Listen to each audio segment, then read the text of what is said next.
psychologists, I mean Carl Jung, the Swiss psychiatrist, talked about this, but others too.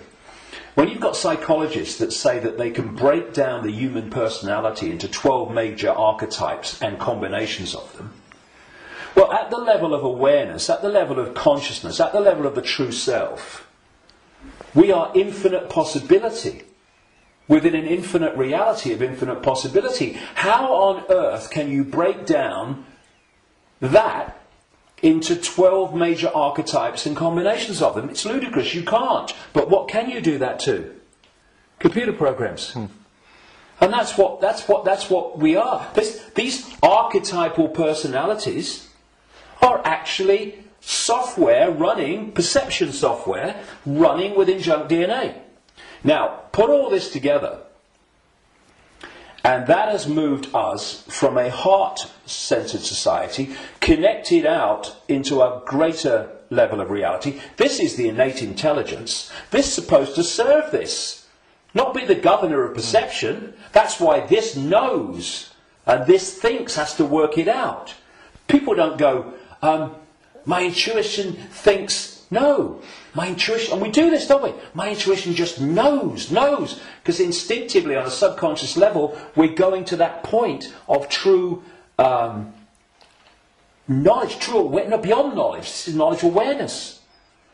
But what's happened is our point of interacting has gone from the heart-centered society, and if you're coming from this, and this innate awareness, this innate knowing, this innate understanding that everything is connected to everything else, then you create, manifest from that, a completely different society to the one that we have. What's the one that we have? They've moved it into the belly. Humans now, gold. I've got a cough. It's not the cough that carries you off, it's the coughing that carries you off it. Now, they've moved it into a belly society. Where does human response come from, overwhelmingly, to events that we face? The emotions. It's an emotional response, it's an emotional reaction. It's not a heart reaction, overwhelmingly, though of course it does happen. It's an emotional reaction. You know, this mass manipulation technique that I called a long time ago problem, reaction, solution, where they create the problem covertly, tell the people through an unquestioning mainstream media the version of the problem they want people to believe, and then they get the reaction from the people, do something, something must be done, and then they who have covertly created the problem got that reaction, do something, then at stage 3 openly offer the solution to the problems that they have created, which gives them the excuse to change society and advance the agenda that they're following.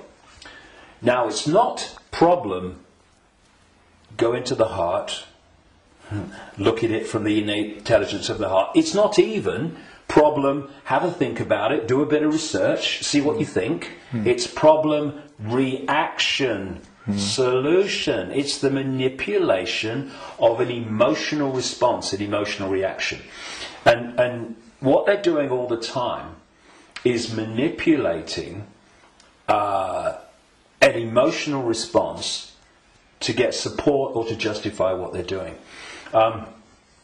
So, for instance, they'll tell you that Gaddafi was killing his own people and what have you, because they're looking for an emotional response. Oh no, we've got to stop him killing his own people. What they don't tell you, of course, is that the rebels were actually put in there, funded and armed by the NATO alliance to cause the problem. And then when Gaddafi's troops start reacting to what they're doing, shooting back at being shot at, then suddenly, oh, look, Gaddafi's killing his own people. Reaction, oh yeah, we've got to stop it. So this is happening all the time. You know, 9/11, ooh, that was, look at 9/11.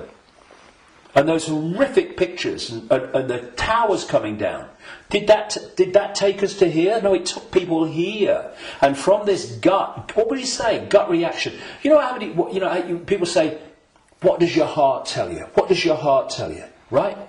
But how many times, instead of going, "What does your heart tell you?" what do we say? "What does your gut tell you?" Mm-hmm. Emotional response, emotional reaction. And so what they've done is moved us, not all of us, not everybody, but the vast majority, they've moved them from the heart, high vibration, which they can't touch. Yep. If we're in the heart, we're untouchable. It's like Radio 1 trying to impact on Radio 2. Can't be done. They're terrified of us going into the heart because it's over. So they move us into their stadium vibrationally. Because not only do they manipulate human response through emotion, they feed off human low vibrational emotional energy. They've turned us into their energy source. Because they're an energetic source, basically, at their core. Well, we all are, but they're much more energetic than we are, because we're much more aware of the holographic, the so-called physical. And so when we eat food, we think we're eating physical food. There is no physical. We're eating holographic food. But the foundation of that food, which we decode into some kind of illusory solidity, is actually a waveform information field. All that these entities do is they feed, they get their energy source, not from a sandwich and a cup of tea, but directly, energetically. They absorb energy in its waveform. And so when we generate low vibrational human emotion, that emotion is resonating within the frequency. That's why we can't see it. We can feel emotion, but we can't see it. Because it's vibrating within another frequency band beyond visible light. And that's the frequency band that these archons, reptilians, overwhelmingly operate in. So every time we generate fear and all its offshoots, we're feeding them energetically. So you get a war, a 9/11, a global war, and you get an economic crisis where parents now in Greece are giving their children away or selling their children because they can't afford to feed them. Can you imagine, in that one incident with one set of parents, how much is generated here emotionally from the horrific? I can't even think about it. Imagine what it must be like. And that's just two parents. You get that operating. Look at the world. Look at the world every day. All over the world, in all its different expressions, how emotional energy is being generated and produced by the circumstances that society has been structured to create. It's an orgy of energetic vampiring. And so, when Morpheus in the Matrix held up a battery and said, the Matrix is a computer-generated dream world made to turn humans into one of these, that is a profound truth, because that's what we've become. Not so much batteries, though that was a good symbol, but actually generators, power stations, generating this energy. So we have this situation, if we bring these strands together at this point, in my contention, that these perception programs are running through junk DNA, and the emotional software programs, biological software programs, are running through non-coding junk DNA. And as those programs are running, and as society is structured so that it generates situations, in computer terms, data, that trigger those programs and bring them to the surface where they're more impacting upon our behaviour and responses, You are locking humanity into this closed system where the program programs the program, and you're also pulling people from the heart, high vibration, down into low vibrational belly emotional vortex, which is pulling humanity into the predator's vibrational stadium, and in doing so they are able to trawl and vampire the energy that emotional state and response is constantly generating. Now, I've talked for a long time from your question, what can we do? Because that background, I suggest, was fundamentally necessary. So what do we do? What can we do? It might sound trite and all the rest of it. I mean, because what we've got to do, of course, is we've got to stockpile weapons. We've got to create human armies to fight against them, and we've basically got to try to do all the things to them that they do to us, right? And where does that take us? First of all, it makes us them. And secondly, if we go down that road, will do what? Will produce more and more and more of this low vibrational emotional energy in the hatred and in the anger that we produce. And we will also, if we go down that road,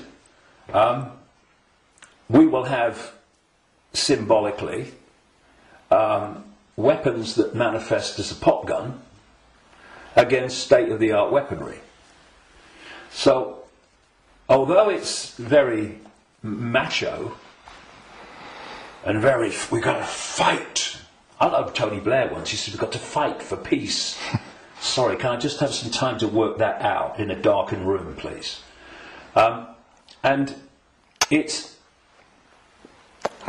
is something that, when you look at it, is very good for the macho we've got to fight him.